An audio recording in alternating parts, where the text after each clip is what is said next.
बिहार की राजधानी पटना, जिसे हम ज्ञान की भूमि कहते हैं, जिसे हम लोकतंत्र की जननी कहते हैं, आज उसी पटना की धरती शर्मसार है। हम यहाँ पर थे, काहे हमको उठाया?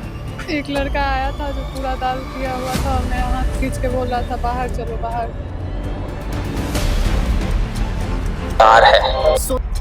आज शर्म से हर उस बाप का सर झुक गया है जो अपनी बेटी को पढ़ा लिखा कर आत्मनिर्भर बनाने का सपना देखता है। साहब, सुशासन का दावा करने वाली पुलिस और सरकारें कान खोलकर सुन ले। अब घर की दहलीज तो छोड़िए, राजधानी के रसूखदार होटल के बंद कमरों में भी हमारी बेटियां महफूज नहीं है। एक पिता जो अपनी बेटी को अफसर बनाना चाहता था, उसे पढ़ाना चाहता था, वो अपनी बेटी का पॉलिटेक्निक का एग्जाम दिलवाने के लिए बड़े अरमानों के साथ पटना लेकर आता है। वो सड़कों की असुरक्षा से बचने के लिए एक नामचीन होटल में कमरा लेता है ताकि उसकी बेटी रात को सुकून से सो सके और सुबह उठकर अपना पेपर दे सके। उसे क्या पता था कि जिस पटना को वो अपनी बेटी के सपनों की उड़ान देने लाया था, वही उसकी असमत को लूटने की साजिश रची जा रही थी। रात का वक्त था, बाप बेटी सो रहे थे, लेकिन उसी होटल के कुछ नरपिशाच, कुछ दरिंदे जिनकी आंखों पर हवस का चश्मा चढ़ा था, वो उस कमरे में दाखिल होते हैं और उस मासूम लड़की के साथ उसके सगे पिता के सामने बलात्कार करने की कोशिश की जाती है।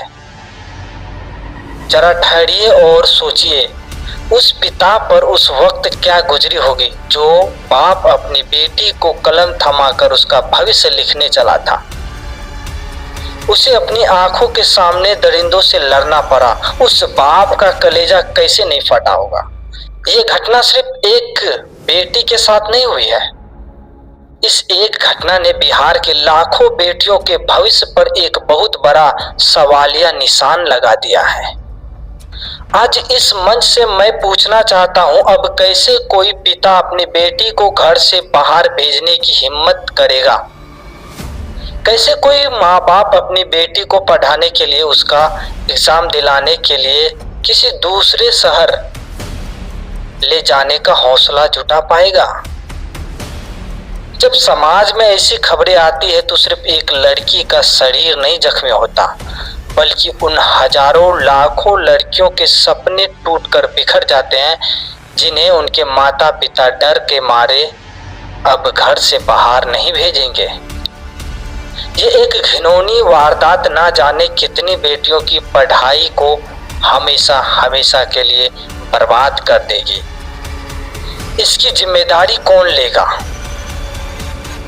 लेकिन सलाम है उस पिता के हौसले को। वो पिता दरिंदों के सामने ढाल बनकर खड़ा हो गया। उसने तुरंत फोन उठाया और डायल किया 112। तारीफ करनी होगी पटना पुलिस की भी, जो सूचना मिलते ही तुरंत मौके पर पहुंची और उन आरोपियों को रंगे हाथ धर दबोचा।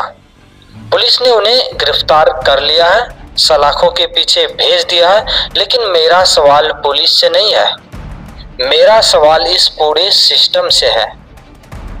क्या होटल प्रबंध की कोई जिम्मेदारी नहीं है?